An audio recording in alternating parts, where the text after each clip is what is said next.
دوسری بیوی: آپ مجھے بڑا قابل اور استاد سرگرساں سمجھتے ہوں گے، لیکن میں قابل بھی نہیں اور استاد بھی نہیں۔ مجھ میں خوبی یہ تھی کہ میں اپنے فرائض کے ساتھ اور ان لوگوں کے ساتھ جو میرے پاس سائل اور مستغیث یا مشتبہ کی حیثیت سے آتے تھے، عزت و احترام سے پوری طرح دیانتداری اور خلوص سے پیش آتا تھا۔ اگر آپ مجھے اب بھی قابل اور استاد سرگرساں سمجھتے ہیں تو میں آپ کو اپنی ایک امکانہ تفتیش کی کہانی سناتا ہوں۔ میں واردات کی رپورٹ کرنے والوں اور گواہوں وغیرہ کی حماقتوں کے جال میں آ گیا تھا، اور اس جال میں مجھے اپنے خلوص، فرض شناسی اور دیانتداری نے ہی پھنسایا تھا۔ وہ چھوٹا سا ایک قصبہ تھا جسے ارد گرد کے دیہات والے شہر کہتے تھے، کیونکہ اس میں سے پکی سڑک اور ریلوے لائن گزرتی تھی، اور یہاں ریلوے اسٹیشن بھی تھا، ورنہ آج کل کے معیار کے مطابق یہ ایک بڑا گاؤں تھا۔ ایک روز اس قصبے کا ایک آدمی تھانے میں آیا، اس کے ساتھ اس کا ایک بیٹا بھی تھا جس کی عمر 14-15 سال ہوگی۔ یہ آدمی مسلمان تھا۔ اس نے بتایا کہ اس کی جوان بیٹی لاپتہ ہے۔ میرے ذہن میں پہلا خیال یہ آیا کہ کسی کے ساتھ نکل گئی ہوگی، لیکن اس نے یہ کہہ کر مجھے حیران کر دیا کہ لڑکی شادی شدہ ہے اور اپنے خاوند کے گھر سے لاپتہ ہے۔ میں اسے کوئی گھریلو جھگڑا سمجھا اور یہ ارادہ کیا کہ رپورٹ درج نہیں کروں گا۔ اگر یہ دو گھروں کا جھگڑا ہوا تو ان کی صلح صفائی کرا دوں گا۔ میں اسے جھگڑا اس لیے سمجھ رہا تھا کہ لڑکی خاوند کے گھر سے لاپتہ ہوئی تھی، لیکن خاوند اس آدمی کے ساتھ نہیں آیا تھا۔ آپ کی بیٹی کا خاوند آپ کے ساتھ کیوں نہیں آیا؟ مجھے شک ہے کہ میری بیٹی کو اسی نے غائب کیا ہے، اس نے جواب دیا۔ اس نے جو تفصیل سنائی وہ مختصراً یوں ہے کہ اس خاوند کی یہ دوسری بیوی تھی، اس کا نام بھی مجھے یاد نہیں رہا، آپ اسے حلیم کہہ لیں۔ 8-9 سال پہلے شادی کی تھی، لیکن اولاد نہ ہوئی۔ اولاد کی خاطر اس نے اس آدمی سے جو رپورٹ درج کرانے آیا تھا اس کی بیٹی کا رشتہ مانگا۔ لڑکی کے باپ نے رشتہ دینے کا وعدہ کر دیا۔ یہ مجھے بعد میں پتہ چلا کہ اس نے اپنی 18-19 سال کی عمر کی بیٹی کا رشتہ 32-33 سال کی عمر کے آدمی کو صرف اس لیے دے دیا کہ اس آدمی کے مالی حالات بڑے اچھے تھے، اور وہ جس مکان میں رہتا تھا وہ اس کا اپنا تھا۔ وہ اپنے ماں باپ سے الگ رہتا تھا۔ وہ حویلی بھی اس خاندان کی اپنی تھی۔ حلیم نے رشتہ لینے کی یہ شرط رکھی تھی کہ وہ پہلی بیوی کو طلاق نہیں دے گا اور اس کے حقوق پورے کرتا رہے گا۔ لڑکی کے ماں باپ اپنی بیٹی کا رشتہ حلیم کو نہیں بلکہ اس کی اچھی آمدنی اور مکان کو دے رہے تھے، اس لیے انہوں نے حلیم کی شرط منظور نہ کی اور کہا کہ پہلے وہ بیوی کو طلاق دے، اور یہ شرط بھی رکھی کہ مکان لڑکی کے نام کر دے، اور یہ بھی کہ وہ 10,000 روپیہ حق مہر کے علاوہ 100 روپیہ ماہوار لڑکی کا خرچ لکھ کر دے۔ حلیم نے شرائط مان لی۔ اسے اولاد کے لیے دوسری بیوی کی ضرورت تھی، اور لڑکی بہت خوبصورت بھی تھی، وہ نوجوان بھی تھی۔ حلیم نے پہلی بیوی کو طلاق دے دی اور اس آدمی کی بیٹی کے ساتھ شادی کر لی۔ مکان بھی لڑکی کے نام کر دیا۔ 10,000 روپیہ حق مہر اور 100 روپیہ ماہوار خرچ بھی لکھ دیا۔ اس زمانے میں 10,000 روپیہ اور 100 روپیہ ماہوار بہت ہی زیادہ رقمیں تھیں۔ 5-6 افراد کا کنبہ 1 روپیہ روزانہ میں بڑی اچھی روٹی کھا سکتا تھا۔ 100 روپیہ ماہوار تنخواہ پانے والا آدمی امیر سمجھا جاتا تھا۔ باپ کی رپورٹ کے مطابق اس کی بیٹی نیک، سلیقہ شعار، بے زبان اور غلاموں کی طرح زندگی گزارنے والی تھی۔ اس نے اس شادی کو قبول کیا اور خاوند کی خدمت اور فرما برداری میں کوئی کسر نہ رہنے دی، مگر حلیم لڑکی کو میکے نہیں جانے دیتا تھا۔ شادی کوئی 1 سال پہلے ہوئی تھی۔ حلیم نے لڑکی کو 1 سال میں صرف 2 مرتبہ گھر آنے کی اجازت دی، اور وہ بھی 2 دن کے لیے۔ لڑکی کے ساتھ اس کا سلوک اچھا نہیں تھا۔ اس نے یہ اجازت دے رکھی تھی کہ لڑکی کے والدین اور بھائی وغیرہ اس کے گھر آ کر لڑکی سے مل سکتے ہیں اور جتنے دن چاہیں رہ سکتے ہیں۔ دونوں ہی گھر اسی قصبے میں تھے اور کچھ دور دور تھے۔ حلیم کا یہ رویہ میرے لیے قابل فہم تھا۔ اس نے دراصل مکان کی بدلے لڑکی خریدی تھی۔ لڑکی اب اس کی ملکیت تھی۔ ماں باپ نے لڑکی کی جو قیمت مانگی تھی وہ انہیں مل گئی تھی۔ دوسری بیوی لاپتہ۔ لڑکی کے باپ نے بتایا کہ 7-8 دن گزرے، اس کی بیوی حلیم کی ساس حلیم کے گھر اپنی بیٹی سے ملنے گئی۔ اسے حلیم اکیلا گھر ملا، لڑکی نہیں تھی۔ ماں نے اپنی بیٹی کے متعلق پوچھا تو حلیم نے بتایا کہ محلے میں کسی کے گھر گئی ہوگی۔ ماں انتظار کرتی اس کی بیٹی واپس نہ آئی۔ حلیم نے 3-4 بار کہا کہ وہ چلی جائے، اس کی بیٹی آئے گی تو وہ اسے اس کے گھر بھیج دے گا۔ ماں واپس آ گئی۔ دوسرے دن لڑکی کا چھوٹا بھائی اپنی بہن سے ملنے گیا۔ حلیم نے اس لڑکے کو بھی بتایا کہ اس کی بہن محلے میں کسی کے گھر گئی ہے اور ذرا دیر سے آئے گی۔ 1-2 روز بعد لڑکی کا باپ حلیم کے گھر گیا۔ اسے بھی حلیم نے یہ بتایا کہ لڑکی محلے میں کسی کے گھر گئی ہے۔ باپ نے حلیم سے کہا کہ وہ اسے بلا دے، یا پڑوسی نے کسی بچے سے کہے کہ دیکھے وہ کس گھر میں ہے۔ حلیم نے اسے کہا کہ وہ چلا جائے۔ باپ نے محسوس کیا کہ حلیم کچھ پریشان اور اکھڑا اکھڑا سا تھا، اور اس نے جس انداز سے لڑکی کے باپ سے کہا کہ وہ چلا جائے وہ مشکوک سا تھا۔ باپ چلا آیا اور لڑکی کی ماں کو بتایا کہ حلیم کا رویہ ٹھیک نہیں ہے۔ یوں معلوم ہوتا ہے جیسے اس نے لڑکی کو اپنے گھر میں بھی والدین سے ملنے سے روک دیا ہے، اور لڑکی شاید کمرے میں ہوتی ہے اور حلیم کہہ دیتا ہے کہ محلے میں کسی کے گھر گئی ہے۔ ماں تیش میں آ گئی۔ وہ شام کے وقت جب رات اندھیری ہو چکی تھی حلیم کے گھر چلی گئی، وہاں تالا لگا ہوا تھا۔ ماں پڑوسیوں کے گئی، وہاں عورتوں نے لڑکی کی ماں سے پوچھا کہ اس کی بیٹی میکے میں ہے؟ ماں نے بتایا کہ نہیں، وہ تو اسی سے ملنے آئی تھی لیکن تالا لگا ہوا ہے۔ اسے پڑوسیوں نے بتایا کہ وہ کئی دنوں سے نظر نہیں آ رہی اور سب سمجھتے ہیں کہ اپنے گھر گئی ہے۔ ماں سمجھی کہ اس کی بیٹی حلیم کے والدین کے گھر گئی ہوگی۔ ماں وہاں گئی اور حلیم کی ماں سے اپنی بیٹی کے متعلق پوچھا۔ حلیم کی ماں اس پر ٹوٹ پڑی، تم نے اپنی بیٹی ہمیں دی تھی؟ حلیم کی ماں نے کہا، اس نے تو ہماری عزت خاک میں ملا دی، اتنی اچھی بیوی کو طلاق دے دی۔ ہم حلیم سے کہہ کر تھک گئے تھے کہ اپنا علاج معالجہ کراؤ، اسی خانقاہ پر جا ماتھا رگڑو، اللہ کے گھر میں دیر ہے اندھیر نہیں۔ لیکن وہ دوسری شادی کرنے پر تلا ہوا تھا، ہماری ایک نہ سنی۔ ادھر تم اپنی بیٹی دینے کو تیار بیٹھی تھیں، مکان لکھوایا اور بیٹی دے دی۔ دونوں عورتوں میں تو میں ہوئی اور پتہ چلا کہ نہ حلیم ماں باپ کے گھر جاتا ہے اور نہ اس کی دوسری بیوی کبھی گئی ہے۔ اس سے حلیم کے خلاف لڑکی کے والدین کو شک ہوا کہ حلیم نے کسی وجہ سے لڑکی کو غائب کر دیا ہے۔ لڑکی کے باپ نے اپنے دوستوں سے مشورہ لیا، انہوں نے مشورہ دیا کہ تھانے رپورٹ کر دو۔ میں نے اس آدمی سے پوچھا کہ اسے حلیم پر ایسا شک کس بنا پر ہوا ہے؟ وہ پہلی بیوی کو طلاق نہیں دینا چاہتا تھا۔ اس نے جواب دیا، اس نے دوسری شادی صرف اولاد کی خاطر کی ہے، 1 سال ہونے کو آیا ہے، اس نے دیکھ لیا ہوگا کہ اس لڑکی میں بھی اولاد پیدا کرنے کی صلاحیت نہیں۔ وہ مکان ہماری بیٹی کے نام کر چکا تھا، حق مہر بھی بہت زیادہ تھا اور ماہوار خرچ بھی بہت زیادہ۔ اس نے بہتر سمجھا ہوگا کہ اس لڑکی کو طلاق دی تو بہت مہنگی پڑے گی اور مکان بھی ہاتھ سے نکل جائے گا، اس لیے اسے ٹھکانے لگا دو، کچھ عرصہ گزر جانے کے بعد وہ تیسری شادی کر لے گا۔ اس پر اپنے والدین کا دباؤ بھی پڑ رہا ہے، وہ حلیم کی پہلی بیوی کے قریبی رشتہ دار ہیں۔ مجھے یہ 4 دیواری کی دنیا کا ایک معمولی سا ڈرامہ نظر آتا تھا۔ کسی لڑکی کو غائب کر دینا یا قتل کرا دینا آسان کام نہیں ہوتا، ایسی وارداتیں راجوں مہاراجوں اور بہت بڑے جاگیرداروں کے ہاں ہوتی ہیں۔ میں نے رپورٹ لکھنے کے بجائے حلیم سے بات کرنا بہتر سمجھا۔ ایک کانسٹیبل کو پرائیویٹ کپڑوں میں حلیم کے پتے پر بھیجا کہ کسی اور کو بتائے بغیر اسے تھانے لے آئے۔ حلیم کے سسر اور سسر کے بیٹے کو میں نے کانسٹیبلوں کے کمرے میں بھیج دیا اور میں کسی اور کام میں مصروف ہو گیا۔ حلیم کا گھر دور نہیں تھا، تقریباً 1 گھنٹے بعد کانسٹیبل آ گیا۔ اس نے مجھے بتایا کہ حلیم نہیں ملا۔ اس کانسٹیبل نے باریک کپڑے کی قمیض پہن رکھی تھی، ویسے ہی میری نظر اس کی جیب پر پڑی۔ 5 روپے کا ایک نوٹ باریک کپڑے میں سے جیب میں پڑا نظر آ رہا تھا۔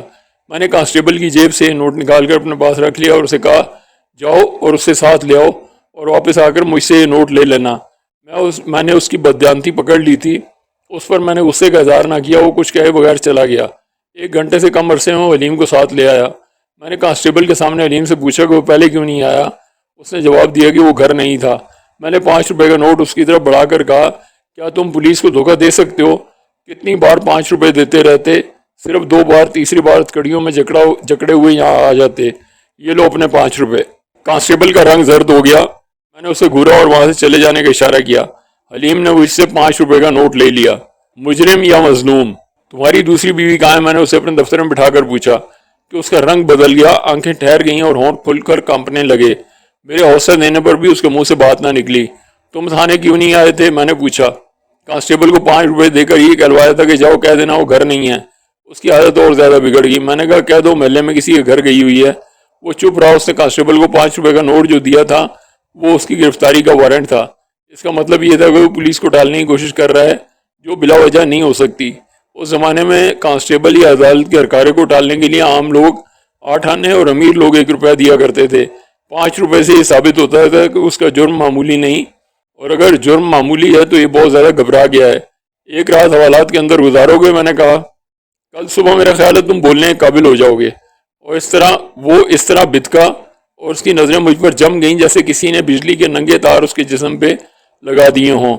میں اٹھنے لگا تو اس نے ڈر سے لپک کر میرے دونوں ہاتھ پکڑ لیے کہ میں اسے حوالات میں بند کرنے کو اٹھاؤں۔ اس نے پہلے سر ہلایا اور پھر سسکی لینے کے بعد بولا، ذرا بیٹھ جائیں، میری بات سن لیں، میں مجرم نہیں مظلوم ہوں۔ اور اس کے آنسو بہنے لگے۔ بیٹھ جاؤ۔ میں نے اسے بٹھا دیا اور خود بھی بیٹھ گیا۔ یہ پولیس اسٹیشن ہے جہاں پتھر بھی بول پڑتا ہے کہ اسے فلاں آدمی نے اٹھا کر فلاں آدمی کے سر پر مارا تھا۔ تم اگر مجرم ہو تو سب کچھ بتا دو، اور اگر مظلوم ہو تو تمہاری اتنی مدد کروں گا جو تم سوچ بھی نہیں سکتے۔ میں نے آگے ہو کر رازداری سے کہا، اگر تم اپنا جرم مجھے پریشان کیے بغیر سنا دو گے تو فائدے میں رہو گے۔ میرے ساتھ دوستی کر لو، میرا خیال ہے تم نے مظلوم ہو کر جرم کیا ہے۔ مجھے ایسے آدمی کے ساتھ بہت ہمدردی ہوتی ہے۔ میں نے آہستہ سے پوچھا، بیوی کو قتل کرا دیا ہے؟ نہیں، وہ ہڑبڑا کر بولا، وہ خود ہی کہیں بھاگ گئی ہے، وہ مجھے دھوکہ دے گئی ہے۔ وہ تو سنا ہے بڑی فرمانبردار اور نیک لڑکی تھی اور اس نے تمہیں دل سے قبول کر لیا تھا۔ میری پہلی بیوی فرمانبردار اور نیک تھی. اس نے کہا یہ دوسری اصل شیطان ہے. میں اسے نیک اور فرمانبردار سمجھا تھا، لیکن اس نے پہلے ایک ماہ میں اپنی حرکتوں نے ثابت کر دیا کہ اسے میرے گھر اور میری ذات کے ساتھ کوئی دلچسپی نہیں. میں نے مکان اس کے نام کر دیا تھا، پھر اسے روپیہ پیسہ دیتا رہتا تھا کہ خوش رہے. اسے بڑے قیمتی کپڑے دیتا رہا، مگر اس کا رویہ میرے خلاف رہا اور دن بدن بگڑتا رہا. میں نے اس پر ذرا سختی شروع کر دی اور اسے اس کے ماں باپ کے گھر جانے سے روک دیا. میرا خیال تھا کہ اس کی ماں اچھی نیت کی عورت نہیں اور وہ اسے غلط سبق دیتی ہوگی، مگر لڑکی کا رویہ بگڑا رہا. کوئی 3 ماہ بعد اس سے مجھے یہ الفاظ کہہ دیے: میں نے آپ کو دل سے قبول نہیں کیا، میں نے اپنے ماں باپ کا حکم مانا ہے. وہ تو یہ بھی کہتی تھی کہ میں آپ کو اولاد نہیں دے سکتی. میں نے اس کی ماں سے بھی اور باپ سے بھی کہا تھا کہ اپنی بیٹی کو سمجھائیں، ورنہ میں مکان کی رجسٹری اپنے نام کرا لوں گا. اس کی ماں نے کہا کہ مکان کی رجسٹری تو اس کے پاس ہے، اب یہ کاغذات اسے نہیں مل سکتے. میں نے دیکھا کہ اس عورت کا رویہ بھی دشمنوں والا تھا. مکان کی رجسٹری اس نے اپنے قبضے میں لے لی تھی. میرے سسر کا رویہ کچھ بہتر تھا، لیکن ماں بیٹی پر اس شخص کا کوئی اثر نہیں تھا. میں اولاد کی خاطر جال میں پھنس گیا تھا. میں نے اس لڑکی کو طلاق دینے کی سوچی تو خیال آیا کہ مکان بھی دے چکا ہوں اور 10,000 روپیہ حق مہر لکھ دیا ہے. میں نے غصے میں آ کر اس کی پٹائی شروع کر دی. کوئی 15-16 دن گزرے ہوں گے. صبح جاگا تو بیوی ساتھ والے پلنگ پر نہیں تھی. کچھ دیر انتظار کیا. خیال تھا کہ غسل خانے میں ہوگی، مگر وہ کہیں بھی نہیں تھی. میں سمجھ گیا کہ اپنے ماں باپ کے پاس چلی ہی گئی ہے. میں نے ارادہ کر لیا کہ خود گئی ہے، خود ہی آئے گی، میں اس کے پیچھے نہیں جاؤں گا.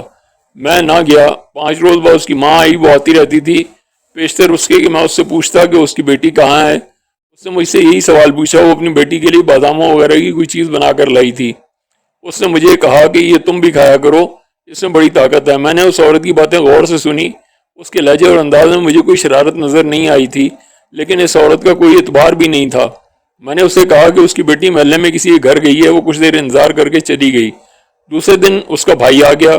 وہ بھی اپنی بہن سے ملنے آیا تھا. مجھے کچھ شک ہونے لگا. میں نے اسے بھی یہی کہا کہ اس کی بہن محلے میں کسی کے گھر گئی ہے. باتوں میں اس سے پوچھا کہ اس کی بہن اپنے گھر کب گئی تھی. وہ 14-15 سال کا لڑکا تھا. میری باتوں میں آ گیا. اس نے 2 ماہ پہلے کا بتایا کہ اس کی بہن اپنے گھر گئی تھی. مجھے شک تھا کہ اس کی ماں بڑی چلاک ہے. اس نے اپنی بیٹی کو مجھ سے چوری چھپے اپنے گھر بلا کر چھپا لیا ہے، اور یہ اس کی کوئی خطرناک چال ہوگی. مگر لڑکے سے پتہ چلا کہ میری بیوی ماں باپ کے پاس نہیں گئی، وہ بھاگ گئی تھی. بھاگنے کی وجوہات بڑی صاف ہیں.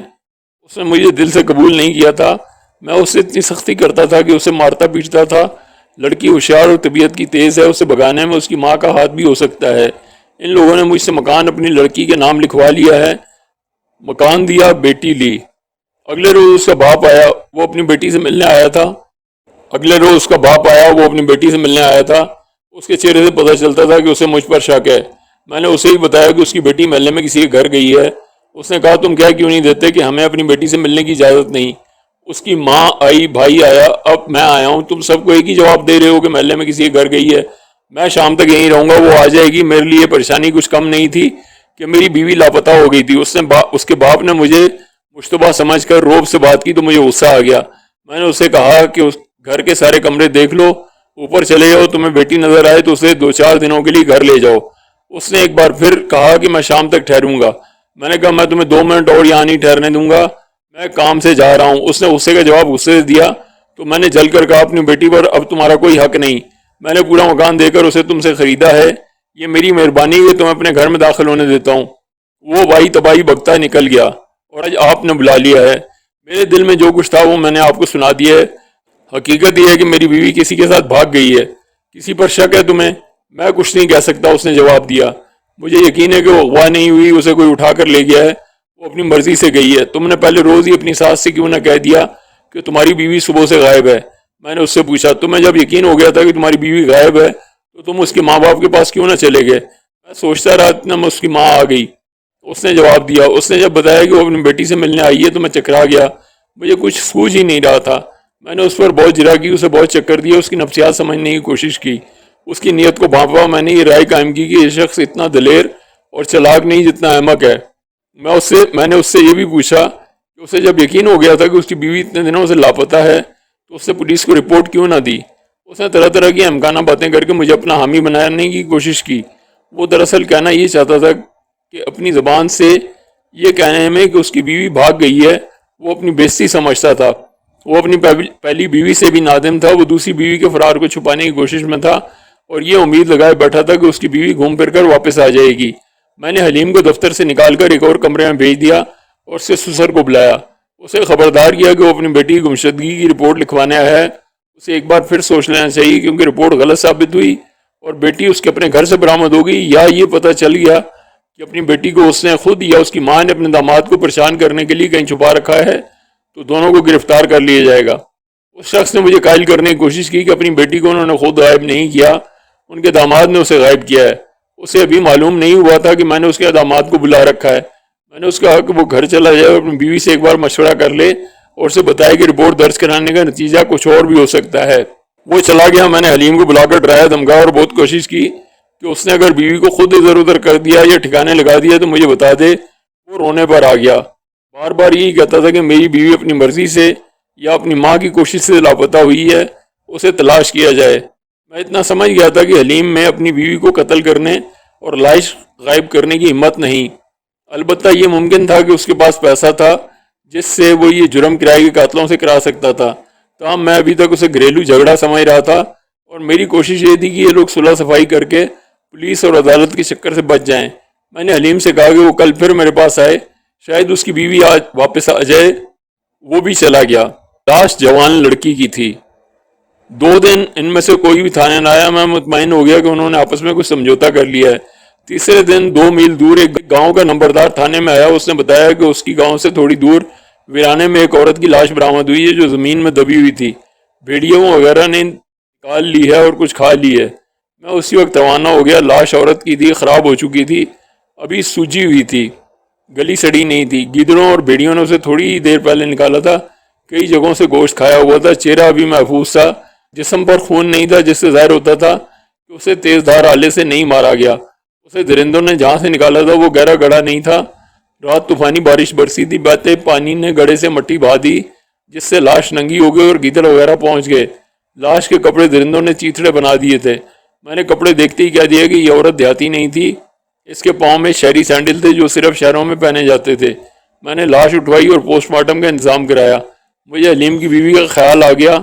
یہ لاش میرے لیے مصیبت بننے والی تھی کیونکہ منادی کرا کے اس کی شناخت کرانی تھی۔ میرے تھانے میں حلیم کی بیوی کے سوا کسی عورت کی گمشدگی کی رپورٹ نہیں آئی تھی۔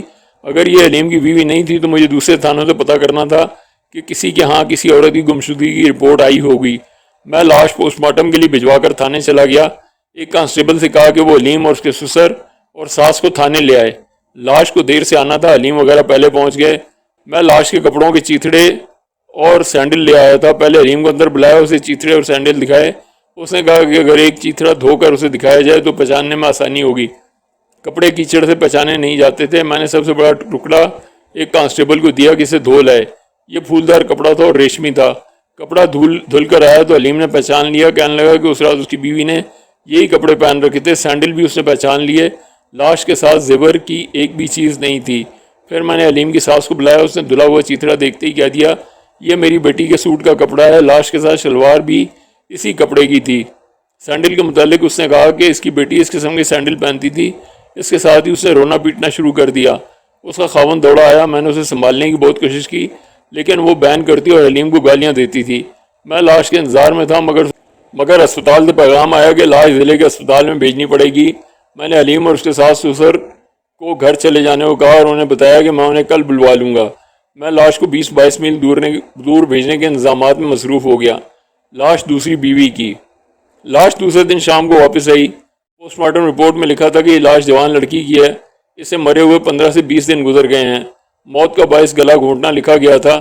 میں گردن پر نشان نہیں دیکھ سکا تھا کیونکہ گردن سوجی ہوئی تھی، چہرہ بھی سوجا ہوا تھا، آنکھیں بند تھیں۔ میں نے حلیم، اس کی ساس اور سسر کو بلا لیا۔ تینوں نے لاش کا چہرہ دیکھا۔ سب سے پہلے ماں نے کہا یہ میری بیٹی کی لاش ہے۔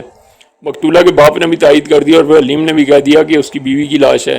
میں اس لیے مان گیا کہ حلیم کی بیوی کی لاش ہے کہ اس لڑکی کو لاپتہ ہوئے 15-16 دن گزرے تھے اور پوسٹ مارٹم رپورٹ یہی تھی کہ مقتولہ کو مرے 15 سے 20 روز گزر گئے تھے۔ تھانے میں مقتولہ کی ماں نے جو ادم بپا کیا وہ بیان سے باہر ہے۔ حلیم اس کی گالیاں خاموشی سے سنتا رہا۔ مقتولہ کے باپ نے مجھے کہا کہ میں رپورٹ لکھوں کہ اس کی بیٹی کو حلیم نے قتل کیا یا کرایا ہے۔ وہ یہ ثبوت پیش کر رہا تھا کہ حلیم مقتولہ کو گھر سے نکلنے نہیں دیتا تھا، اس لیے یہ مانا نہیں جا سکتا تھا کہ لڑکی خود باہر نکلی۔ اور کوئی اسے اٹھا کر لے گیا اور اسے آبادی سے دور لے جا کر قتل کر دیا۔ حلیم نے اپنی صفائی میں شور شرابہ برپا کر دیا۔ مجھے اب 302 کی رپورٹ درج کر کے پرچہ کرنا ہی تھا۔ لاش اور پوسٹ مارٹم رپورٹ میرے سامنے پڑی تھی۔ میں نے کاغذی کارروائی مکمل کر کے حلیم کو مشتبہ بٹھا لیا۔ اس نے مجھے 2 روز پہلے جو بیان دیا تھا اس میں ایسی وجوہات پائی جاتی تھیں جو قتل تک نوبت پہنچا سکتی تھیں۔ مثلا مقتولہ کا حلیم سے یہ کہنا کہ وہ اسے پسند نہیں کرتی، اس کا حلیم کی مردانگی پر طنز کرنا اور اس کے ساتھ برا سلوک کرتے رہنا۔ حلیم کے ساتھ یہ دھوکہ بھی ہوا تھا کہ اس سے مکان لکھوا لیا گیا تھا، مگر لڑکی اس کے ہاتھ سے نکلی جا رہی تھی۔ یہ ایسی وجوہات ہیں جو بزدل کو بھی دلیر بنا دیتی ہیں۔ لاش وارث لے گئے، میں نے حلیم کو تھانے میں رکھا۔ شہر میں خبر پھیل گئی کہ حلیم کی بیوی قتل ہو گئی ہے۔ بڑی سنسنی خیز واردات تھی۔ حلیم کا باپ اور اس کے 2 چھوٹے بھائی تھانے آ گئے۔ میں نے حلیم کو حوالات میں بند نہ کیا، اسے کانسٹیبلوں کے حوالے کر کے ان کے کمرے میں بٹھایا اور خود گھر چلا گیا۔ رات 12 بجے کے بعد تھانے گیا اور حلیم کو اپنے دفتر میں بٹھا لیا۔ اس کی حالت ایسی ہو گئی تھی جیسے دق کا مریض ہو۔ خوف سے اس سے کھڑا نہیں ہوا جا رہا تھا۔ میں نے اس سے کہا کہ اس کے بچنے کی بہت گنجائش ہے، بشرطے کہ وہ بتا دے کہ اس نے بیوی کو کس طرح قتل کیا یا کرایا ہے۔ اسے اپنے قبضے میں لینے کے لیے یہ بھی کہا کہ اس کے خلاف اب کوئی ثبوت نہیں مل سکتا اور موقع کا کوئی گواہ نہیں۔ اس نے بچوں کی طرح رونا شروع کر دیا، وہ قسمیں کھاتا تھا۔ میں نے اس سے پوچھا کہ اس کی بیوی اس سے پہلے کبھی اسے بتائے بغیر گھر سے نکلی ہے؟ اس نے جواب دیا کہ وہ دن کے وقت اکثر کام سے باہر رہتا تھا، کبھی پتہ نہیں چلا کہ وہ گھر سے کبھی نکلی ہے یا نہیں۔ اس طرح رات کو کبھی غائب نہیں ہوئی تھی۔ میں نے پوچھا کہ رات اس نے کس وقت اسے اپنے پلنگ پر دیکھا تھا؟ اس نے بتایا کہ تقریباً 2 بجے وہ پیشاب کے لیے اٹھا تھا تو اس کی بیوی گہری نیند سوئی ہوئی تھی۔ میں نے اس پر کم و بیش 3 گھنٹے صرف کیے مگر کچھ حاصل نہ ہوا۔ میں اس وقت اتنا تجربہ کار تو نہیں تھا، پھر بھی مجھے یقین ہونے لگا کہ یہ شخص ایسا خوفناک جرم نہیں کر سکتا۔ پولیس کے سوال در سوال کے سلسلے اور جرح سے کوئی استاد ہی بچ سکتا ہے۔ اس آدمی میں مجھے کوئی چالاکی نظر نہ آئی۔ اس کے باوجود میں نے اسے بری قرار نہ دیا۔ یہ ممکن تھا کہ اس نے رات غصے سے بے قابو ہو کر بیوی کا گلا گھونٹ دیا اور لاش وہاں جا کر دفن کر آیا ہو۔ یہ بھی ہو سکتا تھا کہ اس نے کسی دوست یا کسی اور کی مدد لی ہو۔ اس کے گھر کی تلاشی ضروری تھی۔ زیورات بھی غائب۔ صبح ہوئی تو میں اس کے گھر چلا گیا۔ اس کا باپ رات بھر تھانے کے باہر بیٹھا رہا تھا۔ وہ میرے سامنے آ گیا اور منت سماجت کرنے لگا۔ میں نے اسے ساتھ لے لیا۔ اس نے بتایا کہ اس کا بیٹا بالکل بدھو ہے۔ اسے ہم نے منع کیا تھا کہ دوسری شادی نہ کرو، اگر کرنی ہے تو اس گھر سے نہ کرو، کیونکہ لڑکی مشکوک چال چلن کی ہے اور اس کی ماں بھی وہ چلاک اور عیار ہے۔ باپ نے کہا کہ اس کا بیٹا اتنا چلاک اور ہوشیار ہوتا کہ قتل تک کر سکتا تو لڑکی تو مکان لڑکی کے نام نہ لکھ دیتا۔ میں نے اس سے پوچھا کہ مقتولہ کسی اور کو چاہتی تھی؟ آپ سے پہلے والا تھاندار اسی مکان میں رہتا تھا جس میں آپ رہتے ہیں، اس نے جواب دیا۔ اس کا ایک بیٹا جوان تھا، اس کے متعلق پتہ چلا تھا کہ اس لڑکی سے ملتا ملاتا تھا۔ بہرحال لڑکی اچھے چال چلن کی نہیں تھی۔ نوجوانی میں ہی اس نے دوستانے کاٹنے شروع کر دیے تھے۔ یہ شخص چونکہ حلیم کا باپ تھا اس لیے میں اس کی باتوں پر یقین نہیں کر سکتا تھا۔ اسے تو اپنے بیٹے کی حمایت کرنی تھی۔ تاہم میں نے اس کی کئی ایک باتیں ذہن میں رکھ لیں، اس سے بہت کچھ پوچھا اور اس کے جواب یاد کر لیے۔ حلیم کے گھر جا کر تلاشی دی، کونے خدرے بھی دیکھے، ٹرنک وغیرہ بھی کھول کر دیکھے۔ حلیم نے بیوی کی گمشدگی کے بعد اس کا ٹرنک نہیں دیکھا تھا، یہ میں نے دیکھا۔ حلیم ساتھ تھا۔ ٹرنک میں بڑے خوبصورت ٹین کی صندوقچی رکھی ہوئی تھی جو تقریباً 1 فٹ لمبی اور 8-9 انچ چوڑی تھی۔ ایسی صندوقچیوں میں زیورات رکھے جاتے تھے۔ میں نے صندوقچی کھولی تو خالی تھی۔ وہ زیورات بھی لے گئی ہے، حلیم نے گھبرائے ہوئے لہجے میں کہا۔ میں نے اس کے لیے بے شمار زیورات بنائے تھے، سب لے گئی۔ میں نے حلیم کی بات فوراً نہ مان لی۔ یہ بھی تو ہو سکتا تھا کہ اس نے بیوی کو ٹھکانے لگا کر زیورات کہیں ادھر ادھر کر دی ہوں، لیکن میں نے یہ بھی ذہن میں رکھا کہ لڑکی گھر سے بھاگی ہوگی اور زیورات ساتھ لے گئی۔ وہ جس کے ساتھ بھاگی اسے زیورات نے بے ایمان بنا ڈالا اور وہ لڑکی کو قتل کر کے زیورات اپنے ساتھ لے گیا۔ اگر زیورات گئے تو نقدی بھی گئے ہوگی۔ حلیم نے بتایا کہ وہ اپنی بیوی کو خوش رکھنے کے لیے اسے پیسے بہت دیتا تھا۔ اس مکان سے کوئی سراغ نہ ملا۔ لڑکی کو قتل ہوئے 3 ہفتے گزر گئے تھے، ویسا سراغ تو مل ہی نہیں سکتا تھا جیسے میں ڈھونڈ رہا تھا۔ زیورات کی گمشدگی میرے لیے قابل غور تھی۔ مجھے حلیم کی ساس کا خیال آ گیا۔ اس کے متعلق جو رپورٹیں ملی تھیں ان کے پیش نظر میں نے اس کے گھر کی تلاشی بھی ضروری سمجھی۔ حلیم کو ساتھ رکھا۔ اس کے سسر نے اپنے گھر کی تلاشی کے خلاف بہت احتجاج کیا، میری منت سماجت بھی کی، مگر میں نہ ٹلا۔ مقتولہ کے جنازہ تھوڑی دیر پہلے ہو چکا تھا۔ میں اندر چلا گیا۔ مقتولہ کے باپ نے ایک بار پھر میرے آگے ہاتھ جوڑے کہ میں تلاشی نہ لوں، یہ ان کی بے عزتی کا باعث تھا۔ بیٹی کی ماں، تھانے دار کا بیٹا۔ میں رک جاتا ہوں، میں نے اسے کہا اپنی بیٹی کے زیورات اور رقم میرے حوالے کر دو۔ اس نے قسمیں کھا کر کہا کہ بیٹی کے زیورات کی ایک بھی چیز ان کے پاس نہیں۔ میں نے پہلی بار مقتولہ کی ماں کو دیکھا، بڑی خوبصورت عورت تھی میں نے اس کی آنکھوں کے بدلتے زاویے اداسی میں بھی ہلکی سی مسکراہٹ، اسٹائل اور چال ڈھال دیکھی تو مجھے خیال آیا کہ میں نے ایسی عورت پہلی بار نہیں دیکھی۔ مردوں کے سر کھلوانے والی عورت ایسی ہی ہوتی ہے، اپنی بیٹی کا سودا کرنے والی عورت بھی ایسی ہی ہوتی ہے، اور ایسی عورت آسمان سے تارے بھی توڑ لاتی ہے۔ اس نے میری طرف دیکھا تو اس کے چہرے پر وہی تاثر آ گیا جو میں پہلے سے جانتا تھا کہ آئے گا۔ میں نے اسے الگ کر لیا۔ اپنے خاندان کو ننگا نہ کرو، میں نے کہا۔ اپنی بیٹی کی جتنی نقدی اور جتنے زیورات ہیں وہ مجھے دکھا دو۔ اس نے بڑی اچھی اداکاری کی، اللہ رسول کی قسمیں کھائیں۔ میں نے اس کی آنکھوں میں آنکھیں ڈال کر دھیمی سی آواز میں کہا، اب اگر تم نے جھوٹی قسم کھائی تو میں تمہیں تھانے لے جا کر حوالات میں بند کر دوں گا۔ تم پر یہ لعنت جھوٹی قسموں کی وجہ سے پڑ رہی ہے۔ تمہاری بیٹی قتل ہوئی اور تمہارے گھر کی تلاشی ہو رہی ہے۔ توبہ کرو اور میرے ساتھ سچ بولو، بتا دو لڑکی کا اس گھر میں کیا کچھ رکھا ہوا ہے۔ اس نے پھر مجھے بیوقوف بنانے کی کوشش کی۔ میں نے تلاشی شروع کر دی۔ زیورات کی 3-4 چیزیں حلیم نے پہچان لیں۔ ان میں 2 چیزیں حلیم کی پہلی بیوی چھوڑ کر گئی تھی جو دوسری بیوی نے اپنی ماں کو دے دی تھیں۔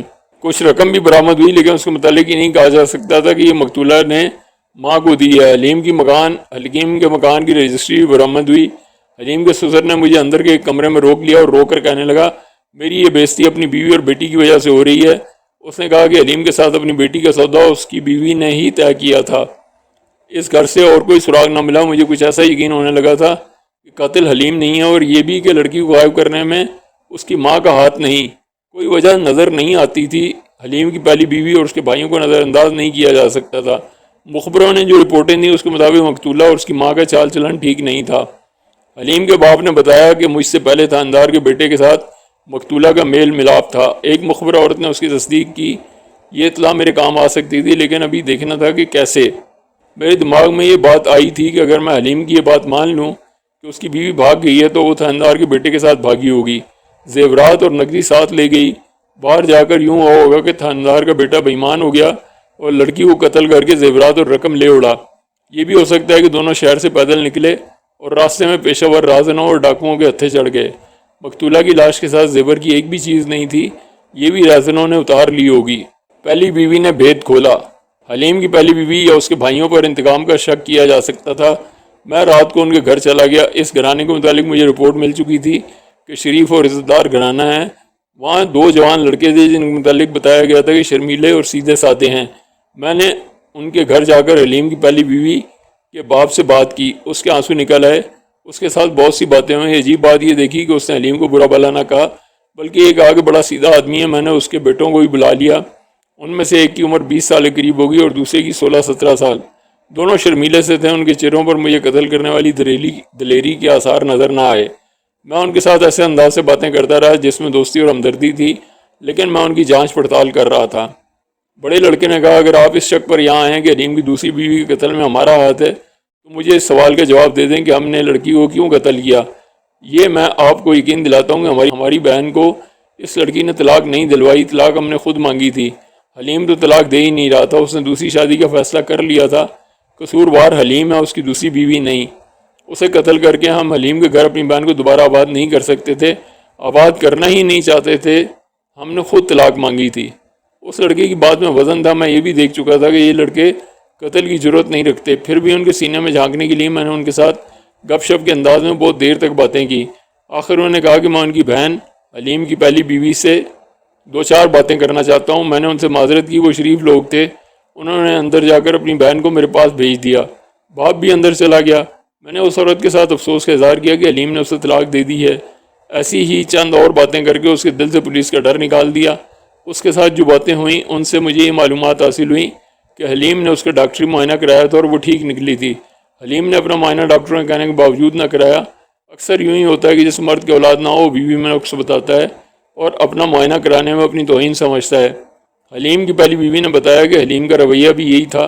حلیم کے بار بار کہنے کے باوجود اس نے اپنا معائنہ نہ کرایا اور یہی کہتا رہا کہ وہ مکمل مرد ہے۔ اس عورت کے کہنے کے مطابق اس کے ساتھ حلیم کو بہت محبت تھی۔ حلیم دوسری شادی کرنا چاہتا تھا لیکن اسے طلاق نہیں دے رہا تھا۔ بیوی برداشت نہ کر سکی کہ اس گھر میں کوئی اور عورت آئے، اس نے طلاق کی ضد کی۔ ادھر مقتولہ کے والدین نے بھی طلاق کی شرط عائد کر دی۔ حلیم نے پہلی بیوی سے کہا تھا کہ وہ اپنی محبت منتقل نہیں کرے گا، صرف اولاد کی خاطر شادی کر رہا ہے۔ اس نے یہ بھی کہا تھا کہ وہ اس عورت کو جائیداد کا حصہ دے گا اور اسے اپنی اصلی بیوی سمجھے گا، مگر یہ عورت نہ مانی۔ میں نے اپنائیت کے انداز میں اپنے مطلب کی باتیں پوچھنی شروع کر دیں۔ میں نے یہ دیکھا کہ جوان سال عورت شریف ہے اور عقل والی بھی ہے. میں جانتی ہوں کہ آپ یہاں کیوں آئے ہیں. اس نے باوقار سے لہجے میں کہا.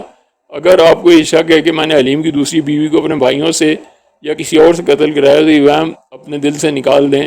اگر میرے دماغ میں جرم ہوتا تو میں ایک بڑا ہی آسان جرم کرتی.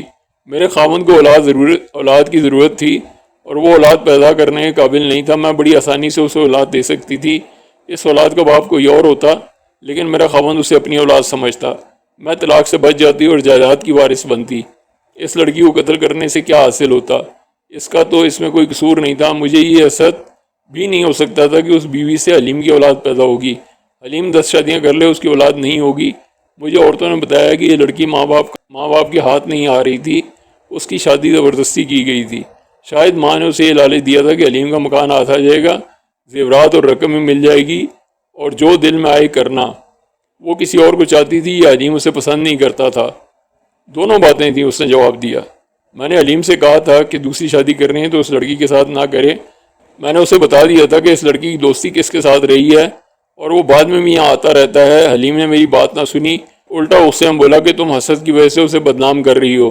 کون ہے وہ؟ آپ سے پہلے تھاندار کا بیٹا. اس نے جواب دیا. ایسی باتیں چھپی نہیں رہا کرتی. یہ تو مجھے معلوم نہیں کہ ان کی دوستی کہاں سے شروع ہوئی تھی. مجھے یہ معلوم ہے کہ اس لڑکی کے گھر کے ساتھ ایک گھر ہے، وہاں ایک لڑکی میری گہری سہیلی ہے. اس کا ایک بھائی تھاندار کے بیٹے کا دوست تھا. دونوں میں محبت اور رازداری تھی. تھاندار کے بیٹے کا نام امین ہے. وہ کبھی کبھی رات کو اپنے دوست کے گھر آ جاتا. وہ بیٹھک میں بیٹھتے تھے. کبھی لڑکی بیٹھک میں آ جاتی، کبھی چھتوں کے اوپر سے ادھر آ جاتی اور امین اوپر چلا جاتا. میری سہیلی بتاتی کہ لڑکی اسے بڑے فخر سے اپنی محبت کے قصے سنایا کرتی تھی. میری اسی سہیلی کو اس نے بتایا تھا کہ اس کی شادی کہیں اور کی گئی تو وہ امین کے ساتھ بھاگ جائے گی. رات کے آخری پہر کا راز. مجھ سے پہلا تھاندار بھی مسلمان تھا. اسے یہاں سے گئے 1 سال ہونے کو آیا تھا. اس کے اس بیٹے کو میں نے دیکھا تھا. FA پاس کر چکا تھا. اس کا باپ اسے ASI بھرتی کرانے کی کوشش میں کر رہا تھا. مجھے چارج دے کر یہ تھاندار وہاں سے 40 میل دور چلا گیا تھا. امین کو یہاں سے گئے 1 سال ہونے کو آیا ہے. میں نے حلیم کی پہلی بیوی سے کہا. وہ یہاں 3-4 بار آ چکا ہے. اس نے کہا. مجھے اسی سہیلی نے بتایا ہے. اس عورت نے بڑی قیمتی بات بتا دی تھی. میں اسے تسلی دلاسا دے کر اور اس کے باپ بھائیوں سے سلام دعا کر کے رخصت ہوا. میں نے حلیم کی پہلی بیوی سے اس کی سہیلی کے بھائی کا نام پوچھ لیا تھا. میں نے دوسرے دن اسے تھانے بلا لیا. 18-19 سال کا یہ نوجوان بہت ڈرا ہوا تھا. میں نے اسے کہا کہ میں اس سے جو کچھ پوچھوں وہ مجھے سچ بتا دے اور کسی تھاندار یا اس کے بیٹے سے نہ ڈرے. اس نے وہی بات تفصیل سے سنا دی جو حلیم کی پہلی بیوی نے اختصار سے سنائی تھی. اس نے یہی بتایا کہ امین اپنے ماں باپ کے چلے جانے کے بعد بھی یہاں آتا رہا ہے اور لڑکی اسے حلیم کے گھر سے آ کر ملتی رہی ہے. وہ آخری بار کب آیا تھا؟ 20-22 روز گزرے آیا تھا. اس نے جواب دیا. حلیم کی دوسری بیوی کو ساتھ لے گیا تھا. نوجوان نے ان شوق کر میرے منہ پر نظریں جما دیں جیسے میں نے اس کے دل میں خنجر اتار دیا ہوں. میں چپ چاپ اسے دیکھتا رہا. اس کا سر ذرا سا ہلا اور اس کے چہرے کا رنگ بدلنے لگا. اس کے ہونٹ ہلے. لیکن اللہ کی قسم اس سے میرا کوئی قصور نہیں. اسے بڑی مشکل سے کہا. وہ تھاندار کا بیٹا ہے. بے شک وہ میرا دوست ہے لیکن وہ بہت دلیر اور بدماش بھی ہے. میں اس سے ڈرتا ہوں. میں نے اس سے حوصلہ دیا اور کہا کہ میں اسے ملزم نہیں سمجھ رہا. بہرحال اس نے بتایا کہ امین آیا اور اس کے گھر ٹھہرا تھا. اس نے ایک عورت کی زبانی حلیم کی دوسری بیوی کو پیغام بھیج دیا تھا. اس نے اپنے اس دوست کو بتایا تھا کہ وہ لڑکی کو ہمیشہ کے لیے اپنے ساتھ لے جا رہا ہے. رات کے آخری پہر وہ چلا گیا تھا. اس کا یہ دوست اپنے گھر سے نہیں نکلا. اس سے چند روز بعد اسے امین کا خط ملا. اس نے ڈھکے چھپے الفاظ میں لکھا تھا کہ اس کا کام ہو گیا اور تم دوستی کی قدر کرنا. اس کا مطلب یہ تھا کہ راز کو راز رکھنا. میں نے اس سے خط مانگا تو اس نے بتایا کہ وہ خط پھاڑ کر ضائع کر چکا ہے. البتہ اس نوجوان نے مجھے انتہائی قیمتی بات بتائی. امین اس قدر آوارہ و گمراہ ہو گیا تھا کہ کئی مہینوں سے وہ اپنے باپ سے الگ ہو چکا تھا. باپ اسے ASI بنوانا چاہتا تھا لیکن لڑکا کسی اور طرف چل نکلا. اس نے اب میرے تھانے سے کم و بیش 90 میل دور ایک شہر میں چھوٹا سا ہوٹل کھول رکھا تھا. میں نے اس عورت کو پکڑا جس کے متعلق اس لڑکے نے بتایا تھا کہ اس کے ذریعے لڑکی کو پیغام بھیجا گیا تھا. یہ غریب عورت تھی. اس نے صاف بتا دیا کہ امین کے پیغام وہی لڑکی تک لے کر جاتی تھی. آخری پیغام یہ تھا کہ رات کے آخری پہر فلاں جگہ تیار ہو کر آ جانا. یہ عورت پیغام دے آئی تھی. میں نے اس عورت سے اپنے مطلب کی تمام باتیں پوچھ لیں. مجھے بڑے کارآمد گواہ ملتے جا رہے تھے. مجھے یقین ہو گیا تھا کہ میں نے قاتل پکڑ لیا ہے. امین اس جرم کے لیے نہایت موزوں آدمی تھا. دیہات میں جاگیرداروں اور اونچی ذات کے زمینداروں کے بیٹے اور شہر اور دیہات میں تھانے داروں کے بیٹے اپنے آپ کو فرعون سمجھتے ہیں. وہ اس وہم میں مبتلا ہوتے ہیں کہ وہ قانون کی گرفت سے بالا تر ہیں. ہمارے ملک میں یوں ہوتا ہے کہ اس نسل کو قانون سے آزادی حاصل ہوتی ہے. امین اسی نسل سے تھا.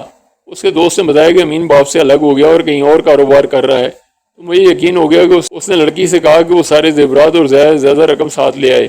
لڑکی زیورات اور رقم لے گئی۔ امین کو کاروبار کے لیے یا عیش و عشرت کے لیے یا جوئے میں لگانے کے لیے انہی چیزوں کی ضرورت تھی۔ اس نے لڑکی کا گلا گھونٹا اور اس کی لاش دفن کر کے زیورات اور نقدی لے گیا۔ صرف ایک سوال مجھے پریشان کر رہا تھا، اس نے لاش کو زمین میں دبانے کے لیے گڑھا کس طرح کھودا تھا؟ کدال کے بغیر اتنی کھدائی ممکن نہیں تھی۔ کیا اس کے ساتھ کوئی اور آدمی تھا؟ جس لڑکی کی لاش ملی وہ زندہ نکلی۔ میں نے اس جگہ خود ہی جانا بہتر سمجھا جہاں کے متعلق امین کے دوست نے بتایا تھا کہ وہ وہاں ہے۔ میں ہیڈ کانسٹیبل اور ایک کانسٹیبل کو ساتھ لے کر رات کی گاڑی سے روانہ ہو گیا۔ وہاں پہنچ کر میں تھانے میں چلا گیا۔ وہاں ہندو تھانے دار تھا جس کے ساتھ اچھی جان پہچان تھی۔ وہ امین کے باپ کو بھی جانتا تھا۔ میں نے اس تھاندار کا نام لے کر کہا کہ اس کا بیٹا جس کا نام امین ہے وہ یہاں کہیں کوئی کاروبار کرتا ہے، اسے پکڑنے آیا ہوں۔ اس ہندو تھاندار نے اپنے ماتھے پر ہاتھ مار کر کہا، میں تمہیں بتاتا ہوں کہ وہ کہاں ہے، اسے پکڑ کر لے جاؤ، لیکن یہ خیال رکھنا کہ وہ بری نہ ہو۔ اس نے یہاں ہوٹل کھول رکھا ہے، اس ہوٹل کے اندر کے کمرے میں جوا چلتا ہے اور چور اچکے اور گنڈے وہاں جمع رہتے ہیں۔ وہ میرے پاس آتا رہتا ہے اور اپنے باپ کا نام لے کر مجھے دوست بنائے رکھتا ہے۔ صاف کہو کہ ہوٹل کا چائے پانی تم تک پہنچتا رہتا ہے، چائے پانی نہ پہنچے تو اس کا اڈا ایک دن نہ چلنے دوں، اس نے کہا، اور پوچھا اس نے کیا کیا ہے؟ ایک لڑکی کے ساتھ محبت کی، پھر اسے گھر سے بما زیورات اور رقم نکالا اور اسے قتل کر کے مال متا لے آیا۔ شہادت بڑی پکی، میں نے جواب دیا۔ لاش بگڑ گئی تھی لیکن وارثوں نے شناخت کر لی ہے اور شہادت کی ایسی کڑیاں ملی ہیں کہ اسے اقبالی بیان کی ضرورت ہی نہیں۔ ہندو تھاندار نے ایک بغیر وردی کانسٹیبل کو امین کے ہوٹل میں یہ دیکھنے کے لیے بھیجا کہ وہ وہاں ہے یا نہیں۔ کانسٹیبل نے آ کر بتایا کہ وہ وہیں ہے۔ تھاندار میرے ساتھ ہو لیا، ہم ہوٹل میں گئے۔ امین ہمیں دیکھ کر دوڑا آیا۔ اس نے مجھے پہچان لیا، میں نے 1 سال پہلے اس کے باپ سے چائے لیا تھا۔ اس نے مجھ سے پوچھا کہ میں یہاں کیسے آیا؟ تمہیں اپنے ساتھ لے جانے آیا ہوں امین، میں نے جواب دیا۔ فوراً میرے ساتھ چل پڑو، کہاں لے جانا چاہتے ہیں مجھے؟ اس نے میرا انداز بھانپتے ہوئے پوچھا۔ جہاں تم نے ایک نوجوان لڑکی کو قتل کر کے دفن کیا تھا۔ کون سی جوان لڑکی؟ اس نے حیرت سے پوچھا۔ آپ کیا کہہ رہے ہیں ملک صاحب؟ میں نے لڑکی کے باپ کا نام لے کر کہا، اس کی بیٹی جو حلیم کی دوسری بیوی تھی۔ آپ کو کس نے بتایا کہ میں نے اسے قتل کر دیا ہے؟ وہ اپنی مرضی سے میرے ساتھ آئی ہے، بالغ لڑکی ہے، اور تم نے اپنی مرضی سے اسے قتل کر دیا ہے۔ میں نے کہا تم بھی تو بالغ ہو، آپ میرے گھر چلیں۔ اس نے کہا میں آپ کو حلیم کی دوسری بیوی دکھا دیتا ہوں۔ میں حیران ہونے لگا کہ یہ کیا کہہ رہا ہے۔ میں وہاں کے تھاندار کے ساتھ اس کے ساتھ چل پڑا۔ وہ کرائے کے مکان میں رہتا تھا، وہاں گئے، دوسرے کمرے میں جا کر ایک لڑکی کو ساتھ لے آیا، وہ بڑی خوبصورت تھی۔ میں نے اس سے نام پوچھا تو اس نے اپنا نام وہی بتایا جو حلیم کی دوسری بیوی کا تھا۔ اس نے اپنے باپ کا بھی نام بتایا۔ میں تو اسے پہچانتا نہیں تھا۔ وہاں کے تھاندار نے میرے ساتھ مذاق شروع کر دیے۔ میں چکرا رہا تھا۔ لڑکی نے بتایا کہ وہ حلیم کی دوسری بیوی ہے۔ تھاندار سے کہہ کر میں نے اس گھر کی باقاعدہ تلاشی کا انتظام کیا۔ کوئی زیورات برآمد ہوئے جو میں نے قبضے میں لے لیے۔ دونوں کو میں ریلوے اسٹیشن لے گیا۔ امین کو میں نے ہتھکڑی نہ لگائی۔ ان دنوں ریل گاڑیوں میں آج کی طرح رش نہیں ہوتا تھا۔ میں نے ایک چھوٹا کمپارٹمنٹ خالی دیکھا تو ہیڈ کانسٹیبل امین اور لڑکی کو اس میں سوار کرا لیا۔ امین چونکہ تھاندار کا بیٹا تھا اس لیے وہ میرے ساتھ بے تکلف ہو گیا۔ اس نے مجھ سے پوچھا کہ میں کس کے قتل کی بات کر رہا تھا۔ میں نے بات کو ٹالنے کی کوشش کی اور کوئی اور بات شروع کر دی۔ امین اتنا پریشان نہیں تھا، لڑکی بہت گھبرائی ہوئی تھی، وہ میرے ساتھ بات کرنے سے بھی ڈرتی تھی۔ اس نے امین کے کان میں کچھ کہا، دونوں نے میری طرف دیکھا۔ کہتی ہے کہ اپنے خاوند کے پاس نہیں جاؤں گی۔ امین نے مجھے کہا اور پوچھا ہمارے ساتھ آپ کیا سلوک کریں گے؟ تم ایک تجربے کار تھاندار کے بیٹے ہو، میں نے اسے کہا۔ اپنا جرم تم خود اچھی طرح جانتے ہو۔ اگر تم دونوں میرے ساتھ اچھا سلوک کرو گے تو میں تمہارے ساتھ اس سے زیادہ اچھا سلوک کروں گا۔ دیکھ لو میں نے تمہیں ہتھکڑی نہیں لگائی۔ یہ لڑکی بے شک بالغ ہے لیکن شادی شدہ ہے، اپنے خاوند کو دھوکہ دے کر بھاگی ہے، زیورات اور رقم بھی چوری کر لائی ہے۔ تم نے اسے اغوا کیا اور چوری میں مدد کی ہے۔ مجھے تمہارے باپ کا خیال آتا ہے، تم مجھے ساری بات صاف صاف بتا دو تاکہ تمہیں بچانے کی کوئی ترکیب سوچوں۔ میں نے اسے لڑکی سے الگ کر لیا اور ذرا پرے جا بیٹھے۔ اس کے متعلق جو رپورٹ ملی تھی وہ بالکل صحیح ثابت ہوئی۔ اس کے دوست نے اس کی اور حلیم کی دوسری بیوی کی محبت اور ملاقاتوں کا جو روایات سنائی تھی وہ بھی درست نکلی۔ امین ہر بات سچ بتا رہا تھا۔ اگر اس وقت امین وہاں ہوتا جب لڑکی کی شادی ہو رہی تھی تو حلیم کے گھر جاتی یا ماں باپ کے گھر سے امین کے ساتھ بھاگ جاتی۔ امین کو بہت دیر سے پتہ چلا، وہ یہاں آیا، لڑکی سے ملا اور لڑکی کا فرار طے ہوا۔ پھر وہ لڑکی کو لینے آیا، دوست کے گھر ٹھہرا۔ عورت کی معرفت انہوں نے ملنے کی جگہ طے کی۔ لڑکی نے زیورات اور رقم کی پوٹلی دن کو ہی باندھ کر ٹرنک سے باہر رکھ لی تھی۔ حلیم آدھی رات کے بعد پیشاب کے لیے جاگا۔ اس وقت لڑکی جاگ رہی تھی۔ حلیم اسے سوتی ہوئی سمجھتا رہا۔ وہ واپس آ کر سو گیا تو لڑکی اٹھی، پوٹلی اٹھائی اور نکل گئی۔ امین بھی فوراً ہی آ گیا۔ دونوں ریلوے اسٹیشن کے قریب اندھیرے میں چھپے رہے۔ گاڑی آئی تو وہ پلیٹ فارم کی طرف سے سوار ہونے کے بجائے دوسری طرف سے سوار ہوئے۔ انہوں نے ٹکٹ نہیں لیے تھے، وہ شہر میں اترے اور کسی طرح سے اسٹیشن سے نکل گئے۔ امین کو یہ معمولی سا ہوٹل کھولے 3-4 مہینے ہو گئے تھے۔ اس نے لڑکی کو نکاح کے بغیر داشتہ کے طور پہ رکھا ہوا تھا۔ لڑکی سے میں نے الگ بات کی۔ امین نے اسے کہا کہ چھپانے کی ضرورت نہیں، ملک صاحب اپنے آدمی ہیں، ساری بات سنا دو۔ اس نے وہی بیان دیا جو امین دے چکا تھا۔ میں نے اس سے پوچھا کہ اس کی ماں کو اس کے فرار کا علم تھا۔ اس نے بتایا کہ اس کی ماں کو تو یہ بھی علم نہیں کہ وہ امین کو چاہتی ہے، اسے ملتی ملاتی ہے۔ ماں کے متعلق اس نے بتایا کہ وہ اسے کہتی رہتی تھی کہ حلیم سے زیادہ سے زیادہ پیسے لے کر گھر لاتی رہے۔ اس طرح اس نے حلیم سے خاصی رقم بٹوری اور اپنی ماں کو دی۔ میں نے ان کے بیان سنے اور پریشان ہوتا رہا کہ وہ لاش کس کی تھی جسے اس لڑکی کے ماں باپ اور حلیم نے کہہ دیا تھا کہ اسی کی ہے۔ میں نے لڑکی کے سینڈل دیکھے، وہ اسی قسم کے تھے جیسے لاش کے پاؤں میں تھے۔ اس کے کپڑے کچھ اور قسم کے تھے۔ ہم اپنے تھانے میں پہنچے تو میں نے لاش کے ساتھ برآمد ہونے والا ایک چیتھڑا لڑکی کو دکھا کر پوچھا اس کے پاس اس قسم کا سوٹ ہے؟ اس نے بتایا کہ اس کا ایک سوٹ بالکل اسی کپڑے اور اسی رنگ کے پھولوں کا ہے۔ پھر وہ لاش کس کی تھی؟ حلیم، لڑکی کی ماں اور اس کے باپ کو تھانے بلایا۔ تینوں لڑکی کو دیکھ کر اس طرح حیران ہوئے جیسے ڈر بھی رہے ہوں۔ ماں اپنی بیٹی سے لپٹ گئی۔ ان کے پوچھنے کے باوجود میں نے یہ نہ بتایا کہ لڑکی مجھے کہاں سے ملی ہے۔ میرے ذہن پر وہ لاش سوار ہو گئی جو برآمد ہوئی تھی اور اسے ان لوگوں نے اپنی بیٹی سمجھ کر پورے احترام اور تمام تر رسموں کے ساتھ دفن کیا تھا۔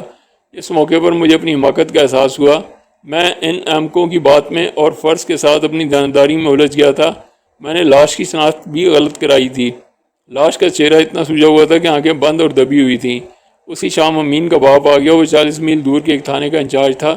اسے ہندو تھاندار نے بذریعہ فون اطلاع دی تھی کہ اس کا بیٹا پکڑا گیا ہے۔ وہ اپنے بیٹے کو چھڑانے آیا تھا۔ اس نے بیٹے کو بہت گالیاں دیں۔ پھر مجھ سے پوچھا کہ یہ قصہ کیا ہے۔ میں نے اسے بتا دیا۔ اس کے بعد جو کچھ ہوا اور ہم نے کیا وہ سنانے کی ضرورت نہیں۔ لڑکی نہ حلیم کے ساتھ جانے پر رضامند تھی اور نہ ماں باپ کے ساتھ۔ امین کے باپ نے حلیم سے کہا اس نے اپنی بیوی کے کرتوت دیکھ لی ہے، اب وہ اسے بیوی بنا کر نہیں رکھے گا، لہذا اسے طلاق دے دے۔ مجھے مکان واپس دلا دو، حلیم نے کہا، زیورات بھی دلا دو اور طلاق لے لو۔ یہ مذاکرات امین کا باپ کر رہا تھا۔ اس نے لڑکی کی ماں باپ کو راضی کر لیا کہ وہ مکان کی رجسٹری دے دیں۔ انہوں نے کاغذات دے دیے۔ دوسرے دن تحصیل کے دفتر میں جا کر لڑکی نے مکان حلیم کا نام کرا دیا اور حلیم نے ایک یہ شرط بھی منوا کر طلاق دے دی کہ وہ حق مہر اور ماہوار خرچ نہیں دے گا۔ لڑکی نے تحریر دے دی کہ وہ حق مہر اور خرچ معاف کرتی ہے۔ لڑکی امین کے ساتھ چلی گئی، لیکن جو لاش برآمد ہوئی تھی اس کے متعلق آج تک پتہ نہیں چلا کہ وہ کس کی تھی۔ تحصیل کے تمام تھانوں سے پتہ کرایا، کسی بھی تھانے میں کسی عورت کی گمشدگی کی رپورٹ نہیں آئی تھی۔ میرا خیال تھا کہ پیشہ ور مجرم اسے کہیں دور سے اغوا کر کے لائے تھے اور کسی وجہ سے اسے قتل کر کے دفن کر گئے تھے۔